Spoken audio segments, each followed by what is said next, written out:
High, welcome back to my channel. দিনটা হচ্ছে 29th June, শনিবার। শনিবার যেহেতু আমার উইক অফ থাকে, তো আমার মনটা সবসময় একটু ঘুরু ঘুরু করে। আর ওই দিন না দুপুর থেকেই খুব বৃষ্টি হচ্ছিল। আমি ভেবেছিলাম যে বৃষ্টি হচ্ছে বিকেলের মধ্যে ধরবে না, আমার আর বেরোনো হবে না। কিন্তু ভগবান আমার উপরে সহায় হয়েছিলেন। ঠিক বিকেল নাগাদ বৃষ্টিটা অনেকটা কমে গিয়েছিল। তাই ঝটফট আমি বেরিয়ে গিয়েছিলাম টাউনশিপ যাওয়ার উদ্দেশ্যে। আমরা যারা হলদিয়ায় থাকি তাদের কাছে টাউনশিপ হচ্ছে একটা অক্সিজেনের মতন। যখনই কিছু হয়, যখনই কোনোভাবে আমরা একটু ক্লান্ত থাকি, আমরা টাউনশিপ চলে যাই। আর এই দোকানটায় গিয়ে কালকে আমি ভাবছিলাম সব এই বাচ্চাদের মতন জিনিসগুলো কিনে নেব। বিশেষ করে ওই যে দেখতে পাচ্ছ দুটো ডুগডুগি বাজাচ্ছে, ওটাতে আমার খুব পছন্দ হয়েছিল। তারপর ভুট্টা ভাজা কিনে নিয়েছিলাম। ভুট্টা ভাজা সাথে নদীর পার, খুব ভাল লাগছিল জানো।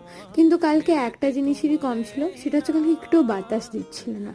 তারপর কোয়ার্টারে ফিরে আমাদের ইন্ডিয়ার T20 ওয়ার্ল্ড কাপ জেতা